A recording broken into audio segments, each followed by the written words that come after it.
Hey guys, Gluten-Free EDC here. I'm Brian, your gluten-sensitive representative. And yeah, I've got an interesting one for you today. So this video's purpose is really to go through the different classifications of knives. So in the knife community, as a knife enthusiast, you come across so many different ways to refer to a knife. Typically, it's going to be by price brackets. And how the maker is making the knife, be it by machine, what level of machining they're incorporating, what are they doing by hand, the different materials. There's a few different factors that get involved, so I wanted to kind of take you through my collection and my understanding of the different classifications.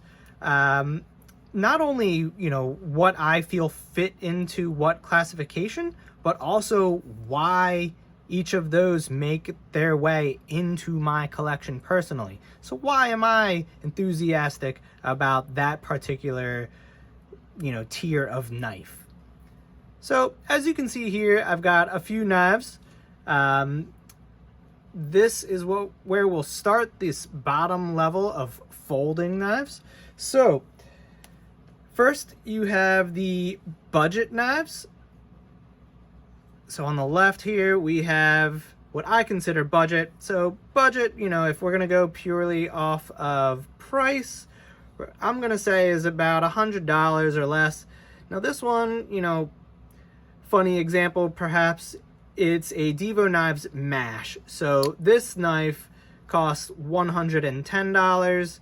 It's $10 off from the mark I'm saying, but hey, I'm considering it a budget knife. So yeah.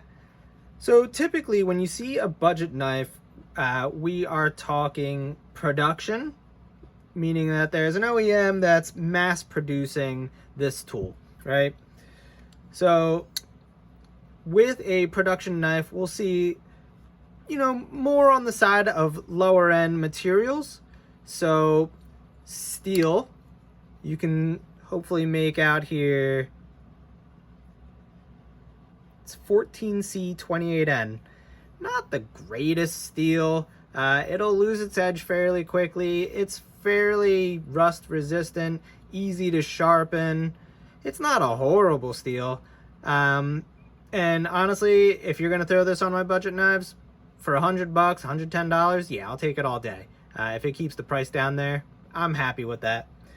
Another aspect of, I guess, lower end materials, so most likely you're gonna have a steel clip, maybe not titanium. Especially with the wire clip, it's much more difficult to do titanium with that. So to cut costs, they're gonna do that. Maybe not have a milled clip even. The hardware is most likely gonna be some form of stainless steel. These are titanium scales, which is fantastic. So yeah, pretty cool. You're still gonna you can still find fantastic action.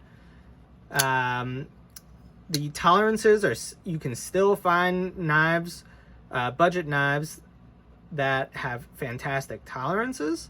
Maybe not the best from knife to knife, but still fairly consistent. Another consistent aspect you'll find is the detent.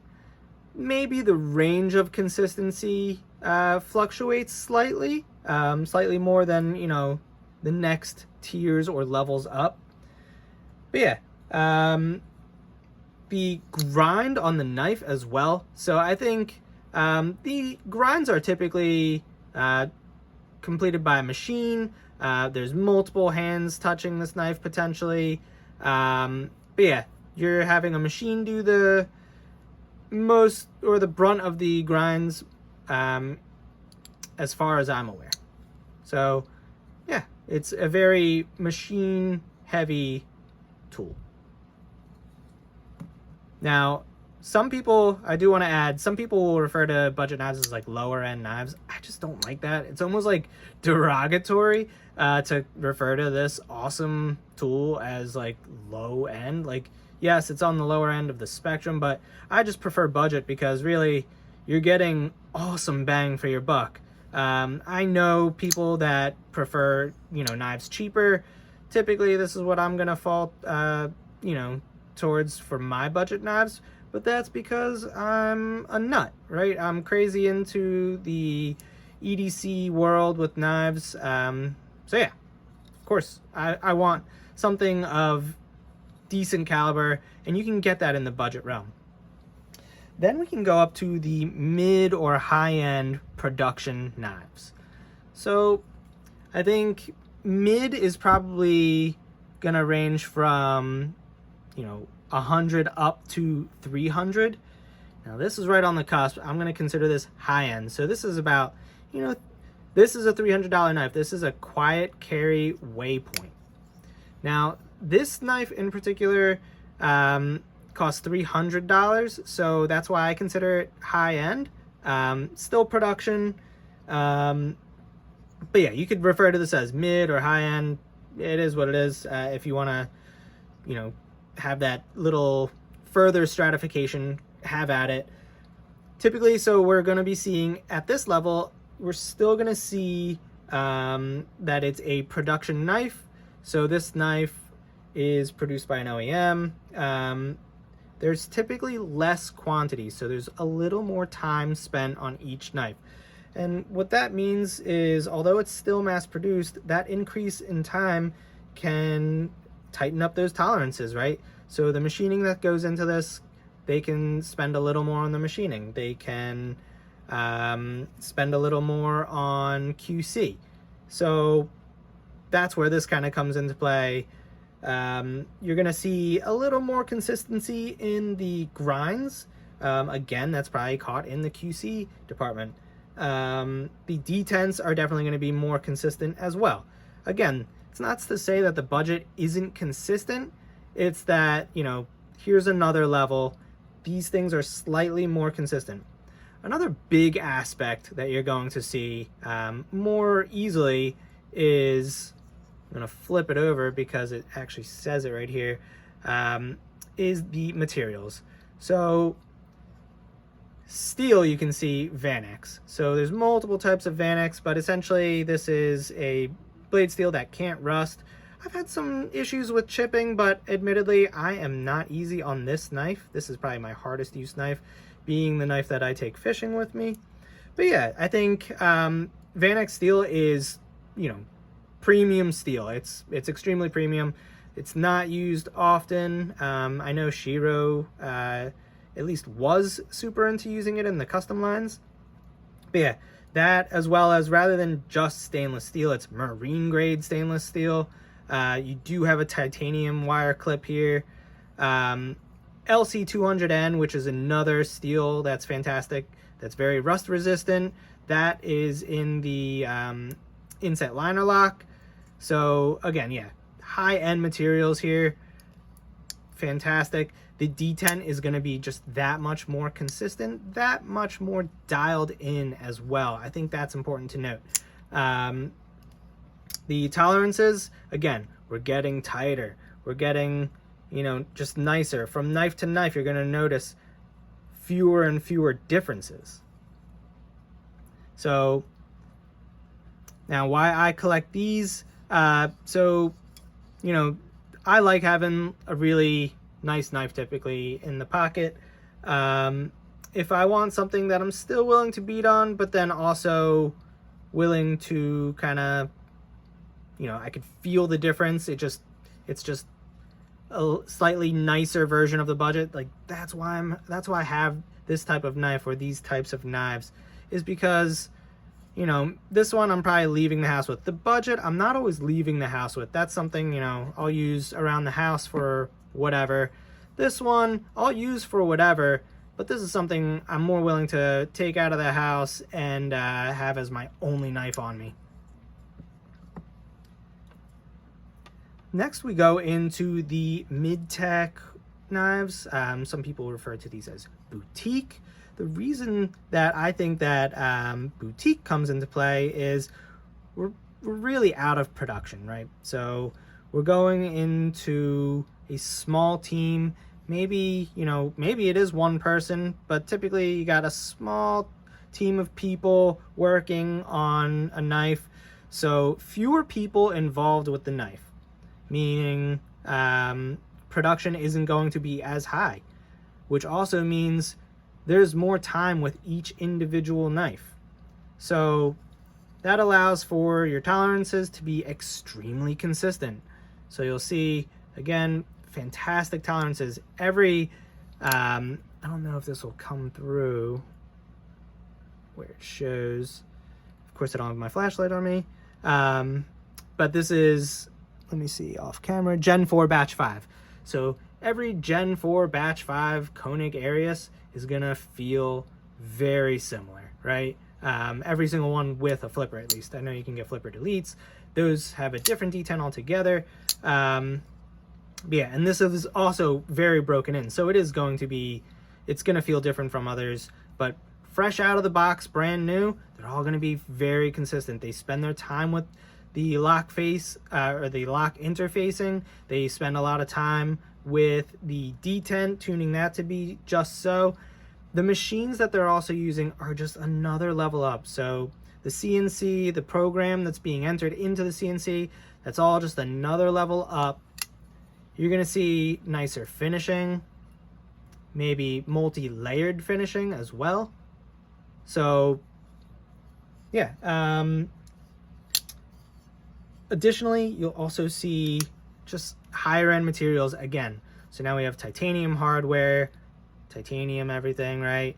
This is M390. I'm trying to remember where it says M390. Ah, yes, right there.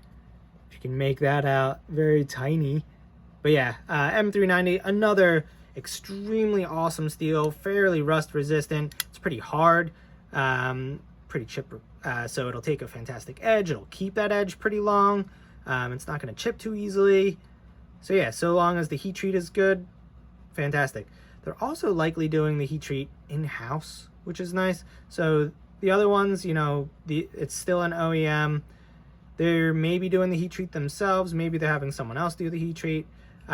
This is more of that home vibe, right? So you got, they're doing the heat treat. They're doing everything themselves, right? Again, steering clear of the production now. So yeah, they're still using a machine for the most part. There are knives in this category that will be ground by hand. They're like the D10 and everything, I believe, is all going to be done by machine on this one in particular. But again, the QC aspect, you know, you have consistency because there's just less people involved. So you can get a higher grade product, right? Alrighty. So the reason that I'm collecting stuff like that is really, what can makers do, right? If the maker wants to put in extra bit of time, how does that turn out? So I'm willing to pay to experience that, right?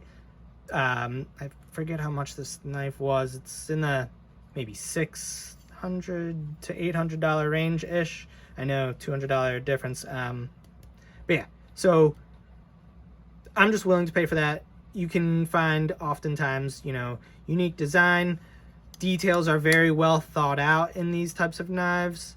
They're made to specifics that the maker is looking for, and how they achieve that, the maker is really going over with a fine-tooth comb. And I just like that experience. You know, I'm a knife enthusiast, so I get enthusiastic about the small little details, right?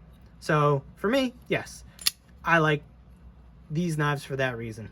Those small details really start showing in this level of knife. And then we go into custom knives. So typically you have one person. In this case, this is a David Lespect folder. So David Lespect is doing everything for his knives, right? He even has Damascus where he forges the Damascus himself. But typically they'll get the steel. They're going to get that steel where it needs to be by hand. They're not usually using CNC. There may still be a small team involved, One fantastic example would be Bull Knives. So they're a team of about 3 or 4 individuals. I know there's Gareth, Jason, Bull, I believe their friend Jason, I think their dad still, and then maybe, yeah, there might be others involved that I'm not thinking about. Really, that's like a whole team of people too. I know Francisco on the state side really helps them out with a lot. But yeah, you can have a small team still. Everything's going to be done by hand though for a custom knife, typically. So you are going to have handmade hardware, hand-milled clips, definitely hand ground blade, hand setting of the lock interface, detent, getting it just where you want. Now, when we talk consistency, oftentimes custom makers, have a flavor. So Lespect, so David is usually going to be doing, a lighter detent with his front flipper. However, David Mosier is another custom maker. He's known for a heavier detent. I've noticed though, on a different knife, right? So they'll change it up to be how they want it to be, to have a similar experience depending on the size of the knife and where and how you're deploying the knife in relation to the pivot to give you a similar experience. So I think that's really important, that you're really getting an experience tailored by that maker or small team of makers. The attention to detail, that's easily the big reason why I'm collecting custom knives. Every aspect of this knife has blood, sweat, and tears going into it. Every aspect was well thought out and executed in a specific manner. You also have high-end materials, so you have titanium with a cool finish. This is the only time you're going to see probably Westinghouse micarta classification-wise. So customs, you can see really cool materials, this being one of them in my opinion. Westinghouse micarta. So Westinghouse antique tortoise shell micarta, I think, is like how you could technically say the full aspect of this. So Westinghouse micarta has since, I believe, sold, and I apologize if I'm speaking incorrectly, but their antique line is highly sought after because it's, not made anymore. So yeah, that is why this is kind of highly sought after. It's a high-end material. It's micarta, so it's similar to G10. It's actually not as durable as G10, but you can get a little more artsy. It's a resin-based product, oftentimes with some natural material involved, such as paper, canvas, other aspects. But just the fact that it's more rare is why you'll see this more on a custom. The steel on this one is RWL 34, which is akin to CPM 154. It's a fantastic steel. It's huge in the custom world. CPM 154 and RWL 34, they're huge, right? They're easier to grind down. They take a nice acid etch, as you see here. So blade finishes are definitely huge in customs. And then I'm trying to think other aspects. So it's fairly rust resistant. It can take a polish very, very well. So you can see, like, when they do a hand rub satin finish, it comes out fantastically. You can get a very nice polished edge. One cool thing is maybe the grind with this one. So this comes to a convex edge. Now you'll see that amongst, maybe fixed blades more often. But yeah, that's just a cool aspect of this knife. And of course, the action. I think the action on all of these are fantastic. They're each known for their specific action, really. These are all prime examples of great action, in my opinion. So customs, again, I'm collecting them really for the details. I appreciate that some person or group of people have taken the time to handcraft an item. So there's that aspect of art. It's functional. This is a user for me. I love this knife, and I definitely use it. But, you know, if people don't want to use their knives too, that's up to them. I really don't mind. Functionally, you know, this is a tough knife. This is a well-built, tough knife. This is too. This is too. This is too. They're fantastic knives that are meant and made to be used. Whether or not you do, it's totally up to you. What level of use you're gonna do. Like, yeah, I've shoved this one through drywall. You know, this one has cut up to metal multiple times, hence the reason it got chipped, I'm pretty sure. This one, I don't know what this won't do.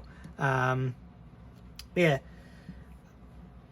I think knives, ooh, sorry about the shaking, guys. But yeah, so knives, you know, they're used for whatever you want them to be used for. I think collecting all of them, there's a place for all the knives, you know. I personally consider myself a knife enthusiast, so yeah, all these knives, I want many of each of them. Unfortunately, right, would, at least in the opinion of my bank account. So yeah, the reason I included fixed blades now up here is because the difference between production and custom blurs the line.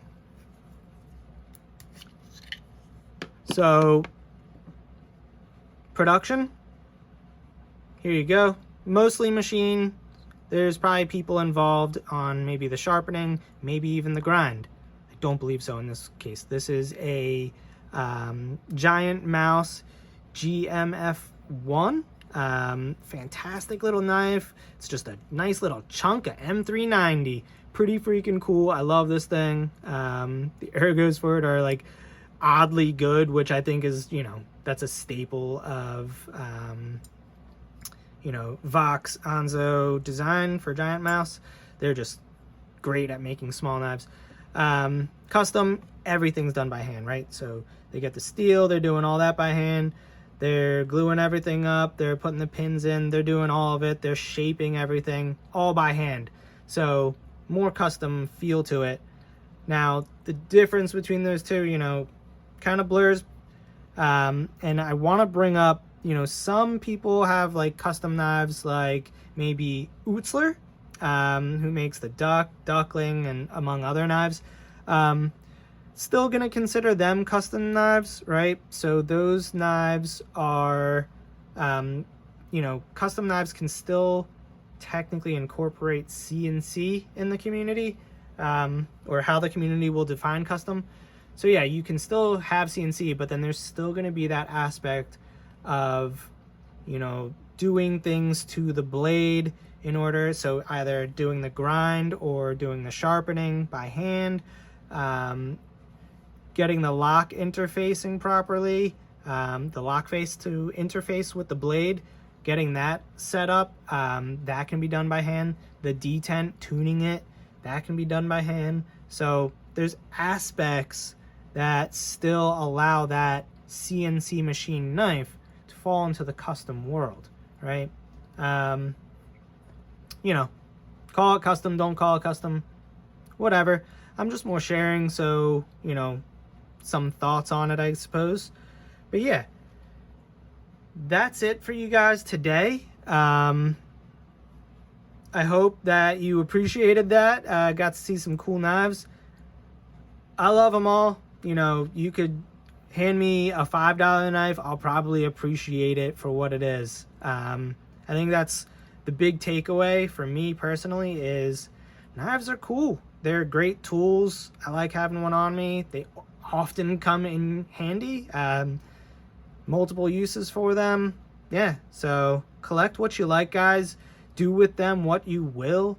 Don't collect, use them, don't use them, whatever. All good by me.